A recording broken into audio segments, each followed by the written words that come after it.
You live your whole life, and then in 1 second you learn what it's like for primal terror to swallow you, mind and body.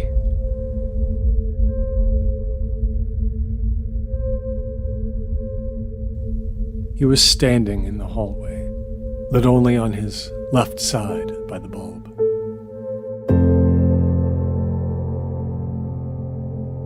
Just as he appeared in the photograph I'd found, he was very small, much shorter than his brother, my father, Eric. The family had said he'd always been boy-faced and a bit skinny. Now, standing there, he looked old and sick as well. But he looked angry, too. Not for a moment did I think he was alive, and some terrible mistake had been made. I knew, instinctively, that he was not really there, that I was looking at Herman in the depleted physical state he had died in. "He was wrong," he said again, his whole body trembling slightly. He jabbed his finger toward me, almost in tears. "I could have been a chemist.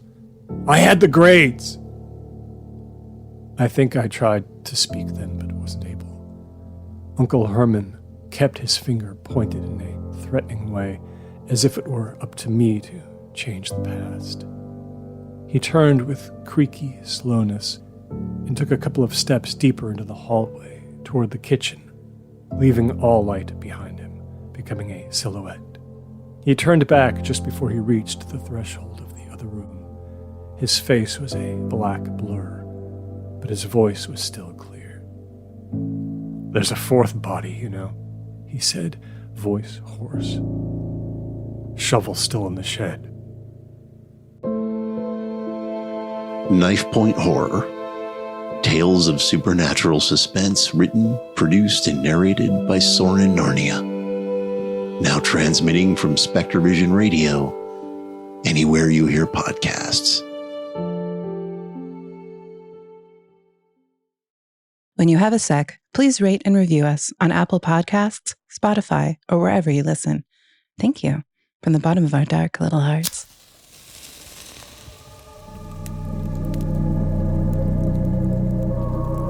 In the ruins of dreams and the schemes of men, when the moon begets the tide and the wide sea sighs, when a star appears in heaven and the raven cries, we will dance and we will revel in the devil's fen, if never more again.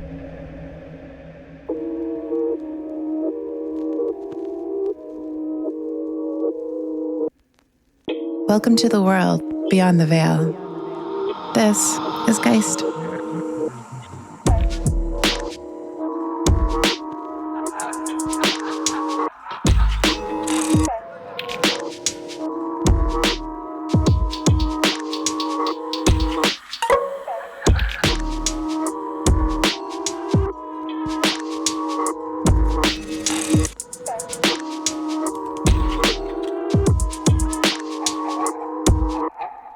What I love about your show is it gets absolutely everything right. As a young lad growing up watching Unsolved Mysteries, when the music would come on Wednesday nights at 8 o'clock, Right, yeah. It transported me to a very, I'm getting goosebumps thinking about this. Like I was like 11, 12 years old when I started watching that show, and it Wednesday night, and I would turn off all the lights and I turn up the music, and it was like, holy shit, Unsolved Mysteries is on. That's a good night.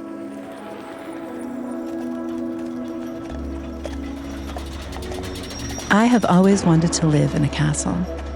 I think about candlelit hallways, stacks of stone, misty gardens, and hidden treasures. For their 25th wedding anniversary, my friends Jeremy and Jen traveled across the UK and visited different castles and haunted pubs throughout England, Ireland, and Scotland. We chatted about his experiences, their correspondence with past history, and how this trip helped him reconnect with his father that passed away when he was young.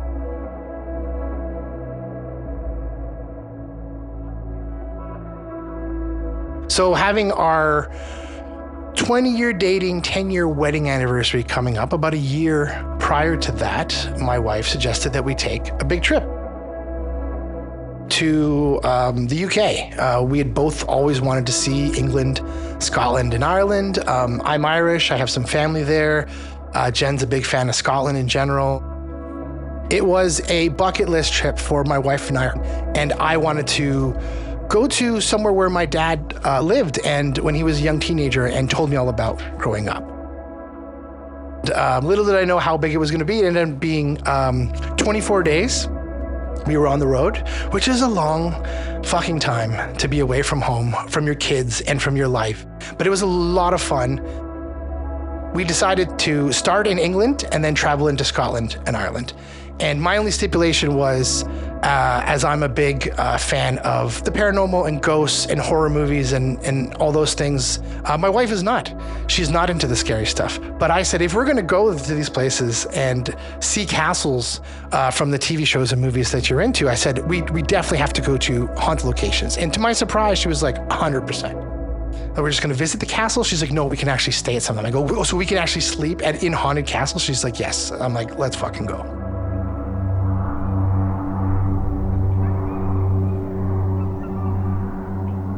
We decided to do this large tour that started with us landing in London and just staying in London for a bunch of days to kind of get a feel, because there was so much to do in downtown. And then we actually drove north to get tattoos from a place in Shrewsbury. It was the only small town in England that we hit. It looked like a Jack the Ripper set. This is old London. But once we left England, we had so many sites to hit along the way that the only way to do it was to drive. So we had to rent a car and drive across all of Scotland, hitting various castles and hotels. I'm not a cynical guy, but having been into ghost stories and the paranormal my whole life and not really experiencing much, especially after having my dad pass away a long time ago and expecting him to come visit us, and that never happened. Like, well, this is going to be fun. I'm going to see a bunch of different countries and drive on the wrong side of the road and eat haggis and drink Guinness straight from Ireland, you know, all the things you would do as a tourist. And we're going to see some cool, quote unquote, haunted locations along the way. So one of our very first stops in Scotland was Edinburgh Castle. Again, the architecture is amazing. The history of these places is pretty amazing.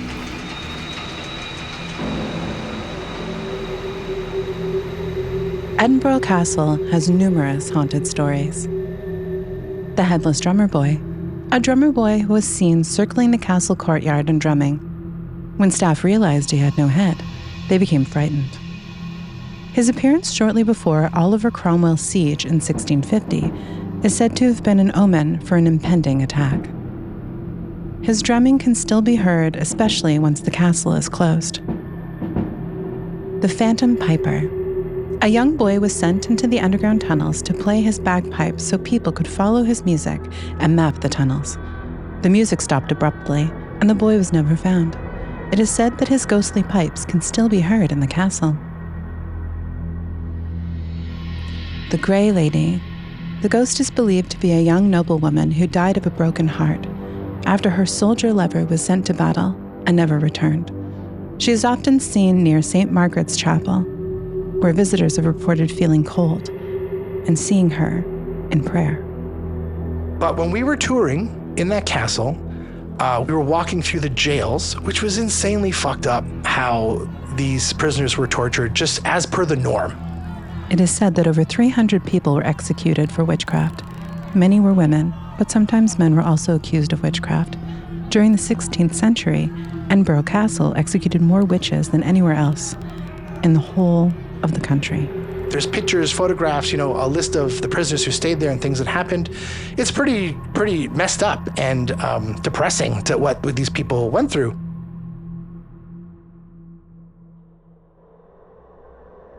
We stopped for a second, opened up this little satchel bag we had, which we kept our passports and money in, which had a lock on it.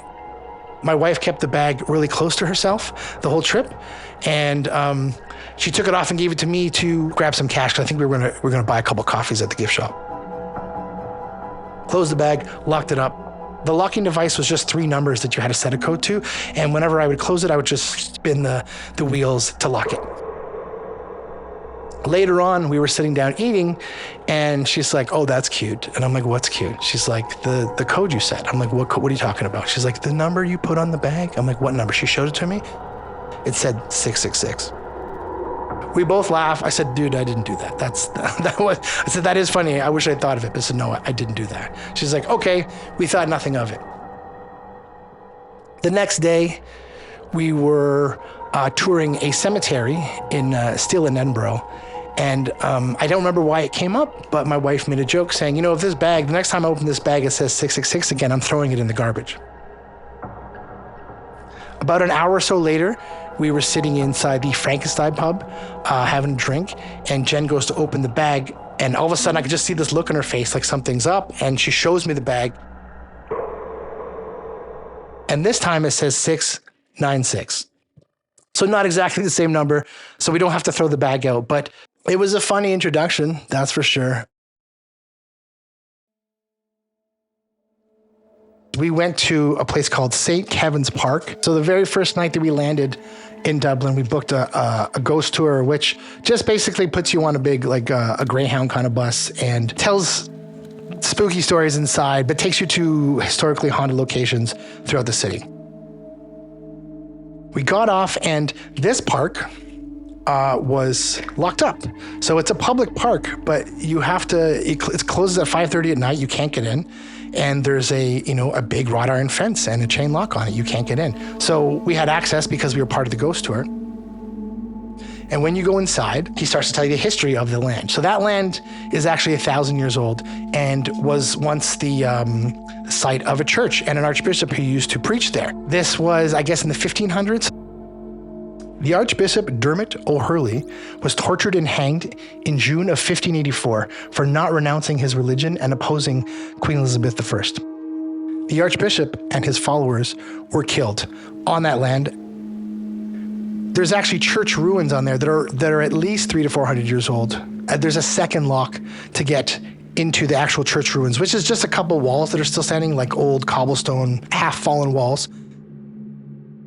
It was a burial ground for centuries, and the Dublin government in the 60s repurposed the park, and, kind of like Poltergeist style, they got rid of all the headstones and they put them along the sides of the park. So when you walk in, you can see the headstones are there. They're not pretending it wasn't a cemetery, but they didn't get rid of the bodies.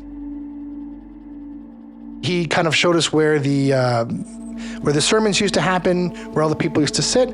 So you're standing on 1,000-year-old ground with God knows how many dead bodies.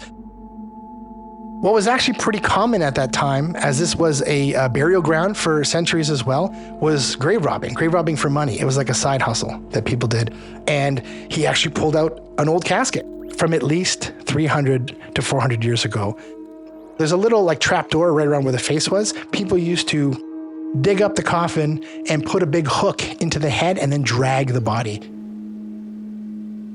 He showed us the casket, told us all these crazy stories, and then right at the end of the tour asked if anyone wanted to get in. So I said, yes, me. I was the first guy to jump in. The tour's now ended. He tells other people they can get in and take photos and do whatever they want, or just go off and explore the park. So we had about 5 or 10 minutes before we were getting back on the bus, and my wife and I stood in the corner and just took some photos of each other. There's no lights in this park, so it is pitch black. It's around 8:30 at night. It's raining a little bit. So we were standing in the corner, and the tour guide saw us taking photos of each other, and we'd actually become kind of buddy-buddy with him. So he said, hey, can I take a photo of the anniversary couple? And we said, yeah. So we gave him the phone. He took a bunch of photos. And then on the last one, he said, come on now, everyone give us a big smile. So they had a keepsake photo to look back on with fondness. Or so they thought. We're sitting in the hotel, and I start looking through all the photos. On the very last photo that he took, when he said, everyone give us a big smile, on the picture of me and my wife, she basically looks like Jack Skellington. Her mouth has been replaced with really giant clawed teeth. I have fangs, and it looks like blood running out of my nose. And my hand, which I was kind of holding up, looks like it's a half-decayed demon claw, like a skeleton hand with kind of rotting flesh. Every other photo, nothing like that even came close until he said, everyone give us a big smile. So standing on this old haunted ground, it felt to us like there was someone else there who wanted to be part of the picture.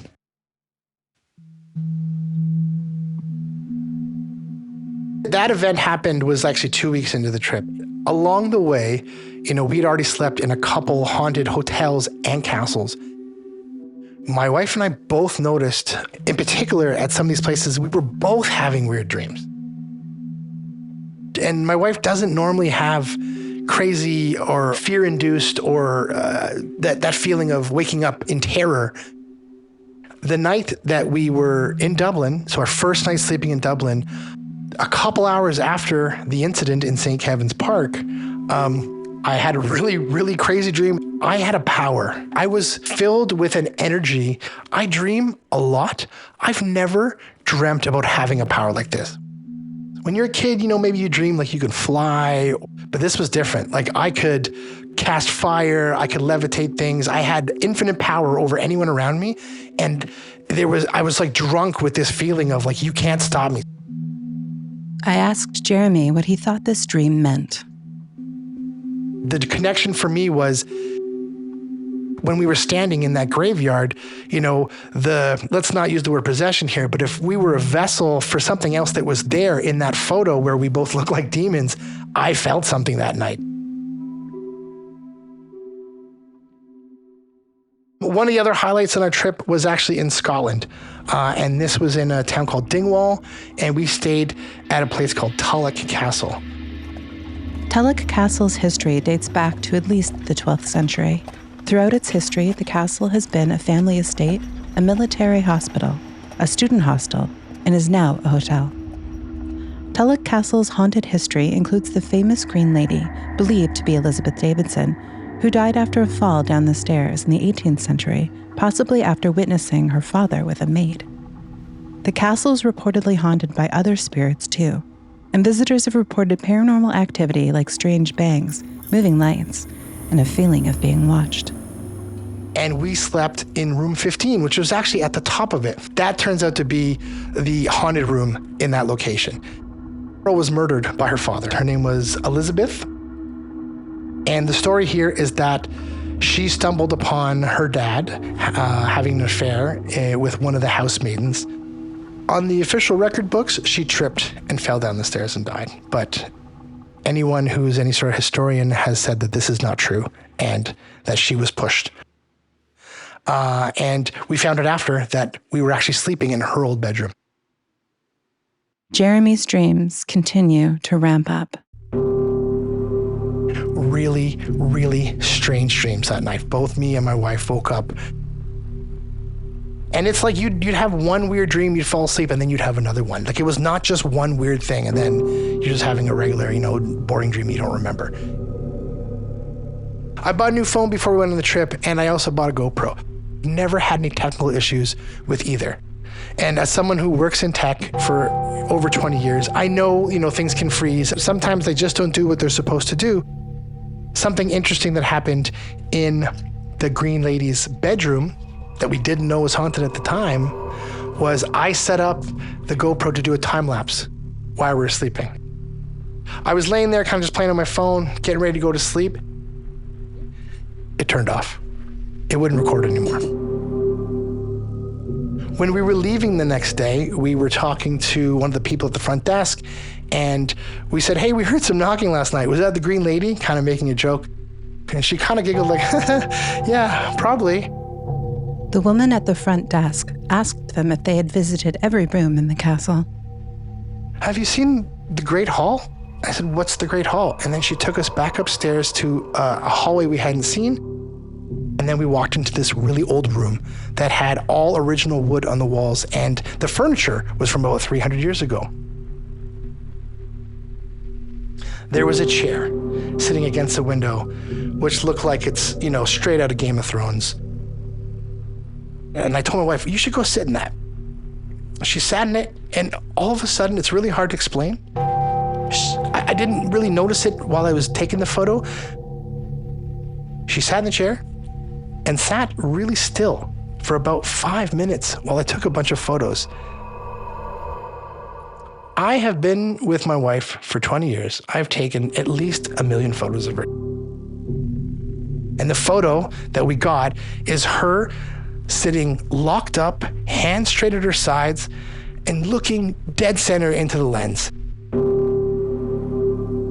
It's not her. Like, looking at her eyes, it's like a death stare. She's not herself. I posted it online, showed a bunch of people, and anyone who knows her said the exact same thing. The way she's sitting, how upright she is, her eyes, she's very still. She kind of looks like those old paintings of like a queen or one of the royal kids.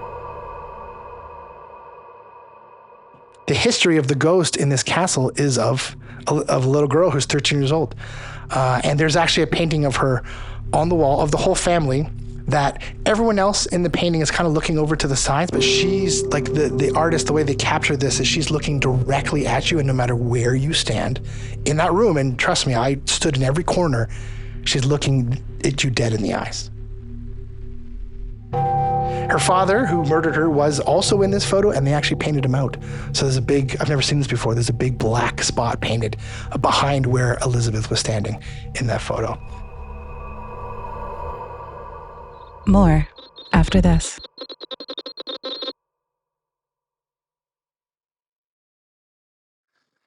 Another castle that we wanted to check out was Stirling Castle in Scotland. Stirling Castle's history spans from the 12th century with an older fortress on site to its peak importance as a royal residence and fortress in the 15th and 16th centuries. Many Scottish kings and queens lived, were crowned, or died at the castle, including Mary, Queen of Scots. Today, it's a preserved historical site showcasing its military significance and its splendor as a Renaissance palace. It also has its reported hauntings. The Green Lady. A loyal servant to Mary, Queen of Scots, she is said to have died after inadvertently starting a fire in Mary's bedchamber while trying to protect her mistress from a premonition of danger. The Highland Ghost. A man in full traditional Highland costume, including a kilt, who is often mistaken for a tour guide before vanishing in front of the visitors. The Pink Lady. Believed to be the spirit of a noblewoman searching for her husband, a knight who was killed in battle. Her presence is often described as a feeling of sadness or a faint scent of roses. Other ghostly figures reported include the Black Lady and a monk. We had just missed a tour. So we were kind of sitting there waiting, and we had nothing to do for about 20 minutes. And I noticed a stairwell about 50 feet to the side. And I just wandered down to take some photos. And then we saw another hallway, so we went down that hallway. And we kind of stumbled across an area that looked like it was a living area. We figured this must have been a kitchen because it had a little concrete stove in the corner, just a sitting area. So we figured, we were in someone's, home. So we just kind of kept walking, and we found a really odd spiral staircase. We go down that staircase, that leads to another hallway, and all of a sudden we were standing in this room. I kind of felt compelled to just whip my phone out and do a video testimonial of myself and how I felt. As I was standing there, the feeling I had was I felt like I had walked into a room and I'd interrupted something, like a party or something, and everyone stopped talking. They see you, but no one's acknowledging you. The air was super thick. Now, I didn't feel unwelcome. I didn't feel like we shouldn't be there, but I definitely feel like I interrupted something. We did not feel alone whatsoever. So we kind of just said hello, and we did a little story, and then we left. Another stop in Scotland is the world-famous Drovers Inn pub. The Drovers Inn, established in 1705, is one of Scotland's oldest pubs. Its name comes from its history as a stopping point for drovers who herd cattle along an old route. The inn has a rich history of welcoming travelers, is situated in the West Highland Way, and is famously rumored to be one of the most haunted pubs in Britain. The Ghostly Group. Witnesses have seen the ghostly group both wandering the road outside and cowering inside of the pub, always accompanied by a bitter cold. Another common ghost is Angus, the cattle drover, one of many who stopped here with their livestock on the long journey to lowland markets. We were staying at the Drovers Inn. This place was actually a lot of fun. Kind of felt like a frat house where it's an inn and not a hotel, so they lock the doors at night. You can't kind of come and go as you please. There was a pub downstairs that, people really weren't hanging in their rooms or doing anything else except just hanging in this area. Across the hall from our room was an old stained glass window that was probably about 4 feet high, a couple feet wide, gorgeous. My wife took a couple photos and I took a couple photos. They review their pictures. But then we went downstairs and sitting in the pub, I looked at it and I could not see a face. There was eyes, a mouth, a beard, hair, like a fiery, head full of hair. It is a face. There's no question it's a face. We took all the photos from different angles, so you could not escape that face in the glass. The next day when we were leaving, I tried desperately to recreate this. No dice. Could not. It was not there. The history of this place was a couple different things. The family that originally owned it, all their kids died. The daughter, who almost drowned, was rescued out and brought upstairs into her bedroom, but unfortunately died in her bedroom. Room number 6 is actually listed as the haunted room. That is her old bedroom, and that is still her old bed that is in that room. When we were sitting in the bar talking to the bartenders, they were telling us all sorts of stories of people who have stayed there. 2 weeks before we landed, there was a woman who in the middle of the night was sleeping in that bed, and she woke up to the bed sheets actually being pulled off her. Not woke up and the sheets were on the ground, she woke up and the sheet was actually physically being pulled off her legs. She jumps up, screams, runs out the door, and she can't get out because the doors are locked. So she actually runs outside the fire escape. So she slept in her car for the rest of the night. I said, that's a crazy story. And they said, yeah, it happens a couple times a year. There is a family that is seen sitting inside the bar at a table, and their story is they had wandered in the winter. They had to leave their home for whatever reason. I think they got kicked out of wherever they were living, something the dad did, and they didn't make it. So they actually froze to death outside of the Drovers pub in the wintertime, and now people have seen a family sitting in the corner at a corner table all together.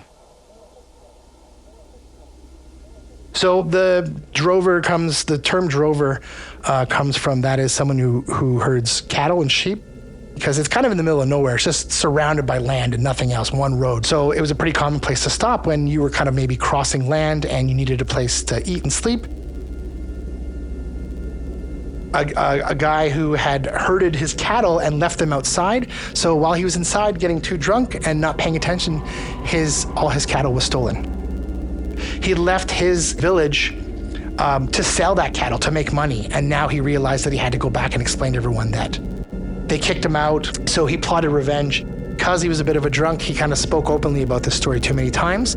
The original group heard that he was going to do this, and they murdered him in his sleep.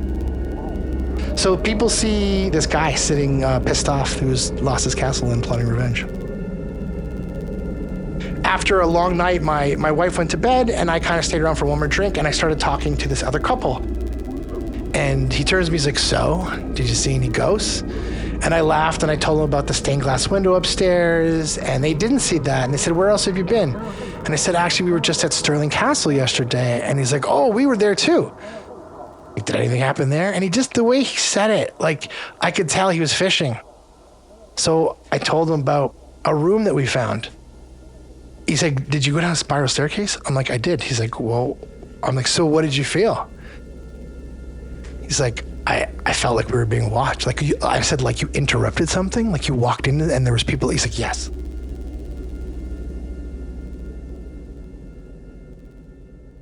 I've been mildly obsessed with the number 23 since I learned about the phenomenon behind the number itself. So what I need to point out here, why this number is significant in my life with my dad, was my dad died when I was 23 years old on October 23rd in the year 2000, which is 2 + 3 zeros. it shows up, at least for me, in places of significance, good and or bad. So the day we were driving, leaving Scotland to catch our flight to go to Ireland, it was a bit of a stressful day. This trip was a lot of fun, but it was also a lot of work. The days that we had to fly, the real travel days, were the hardest. When we were heading into Ireland, had already been on the road about 15 days. But the day that we were driving to the airport was my dad's birthday. As I'd mentioned, my dad had lived in England, Scotland, and Ireland for a bit, and that's one of the reasons I was excited to check this continent out. But I think we were just feeling something a little down. It was my dad's birthday, and I said, "Hey, Dad, happy birthday. You think you're going to be joining us on this trip?" My wife smiled, I smiled, then we kept driving. It was raining, we were tired, we had just packed all our bags. We weren't going to miss our plane or anything, but there was kind of a small window between able to drop off the car and then get to catch our flight. So we were getting a little stressed out that we waited too long, and what if we have trouble handing the car back? What if there's not enough gas? After taking the wrong lane and we're freaking out that we're not going to the right place, we finally found the parking lot to drop the car off.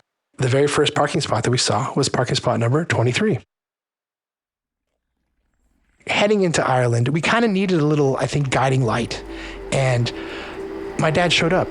And how he showed up was by showcasing the number 23. We got into the airport, and the baggage check was number 23. Our flight to Dublin was EI 3223, so 3223. The loading gate announced for our flight. The time for us to get to our loading gate was 11:15, which is 3 ones and a 5. 5 is 2 plus 3. We sat down to have breakfast. Our breakfast table, which we didn't pick, we just walked up and sat down at the first table, was 113, which is 2 ones and a 3. I laughed. My wife and I had already noticed how many 23s we had seen on this trip, literally within 2 hours of wishing my dad a happy birthday. So I said, no, this is a coincidence. So I looked at the table next to us. You thought would be maybe 112 or 111. It wasn't. The very next table was 123. My heart was beating a little bit. I looked down on my watch, my exercise ring, the green, if you got an iWatch, the green ring was at exactly 23 minutes. The time for the gate changed. It changed to 11:23. I happened to notice a Zoltar machine. So I've only ever seen a Zoltar machine once in my life, and it was in Vegas. It spits out, it gives you a little fortune, and then it spits out lucky numbers. The 6 numbers it gave me was 19, which was the night that we left Toronto. 20, which was the day we landed, is also my daughter's birthday. 26, which was the day that we got our tattoos in Shrewsbury. 33, which has no other significance other than it's 2 3s. 47, I was 47 years old on this trip, and 49. My dad was 49 when he died. When we got to our gate, we looked up and it was gate 24, and Jen and I literally both went, oh.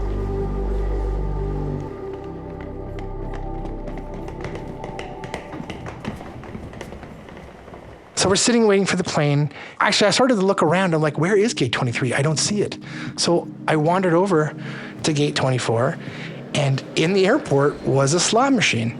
And it had a leprechaun on it, and now we're on our way we're not even in Ireland yet, we're on our way. So I laugh and I threw a couple coins into it.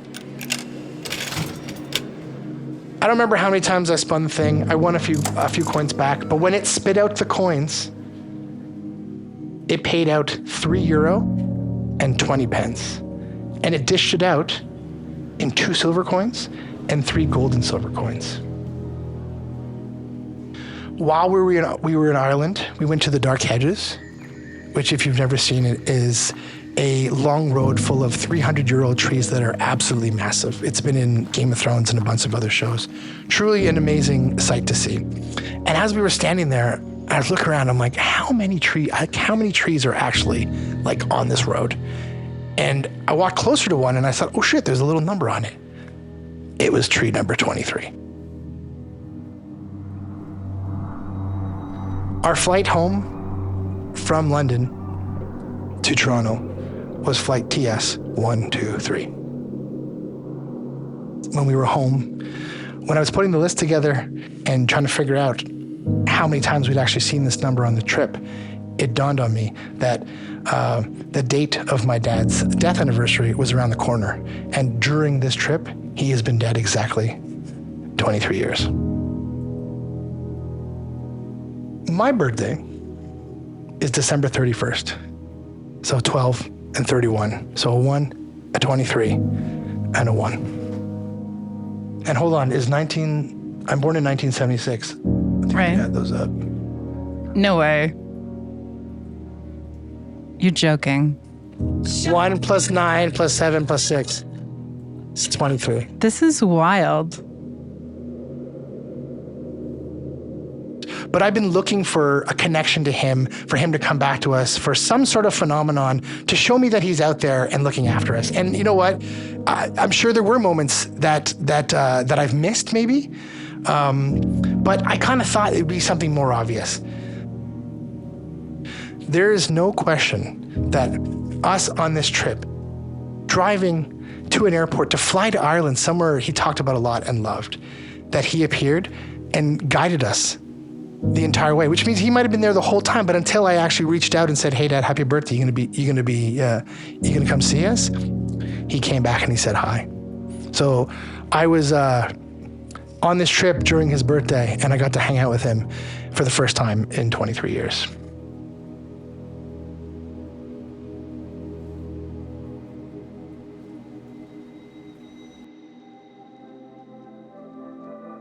Because we weren't sitting on the beach just drinking cervezas, we were on an adventure. We were on the road for 24 days, which actually turns out to be 23 nights. Growing up, I've been a fan of the paranormal, of ghostly things, of, something extraordinary as a young teenager, looking for more than beyond what our eyes and ears see and hear. And as you get older, you get stuck working, you get raising a family, life weighs you down. You start to lose some of that magic in your head. This trip was just supposed to be an anniversary vacation, but we came home completely different people. We got to reconnect as a couple, and what it taught me was we're still good friends, and we both have this sense of adventure inside. We went on this trip to have fun, not looking for anything in particular, not looking for haunted moments, not looking for ghosts. If I was never sure, I 100% believe in everything that happened because the moments found us. All we had to do was be open to it and be ready. Thank you to Jeremy for sharing his story on All Hallows Eve. Craving more tales of the strange and bizarre? Check out the lineup of shows from SpectreVision Radio. Do you have a story you've been hiding? Submit it to us at hello.geist.podcast@gmail.com. Send us a recording or write out your submission. I'm your host, Danielle Matar. Geist is directed and edited by Danielle Matar. Sound design, music, and FX by Beau Jensen. Mixing and sound by Adam Esker. Episode artwork by Grace Bovin. Story scouting from Evan Kolar. Geist logo is by Carruthers. Follow us on all social media platforms at Geist_podcast or at Geist Podcast. Thank you for joining us on All Hallows Eve. I hope your night was terrifying. Sleep tight.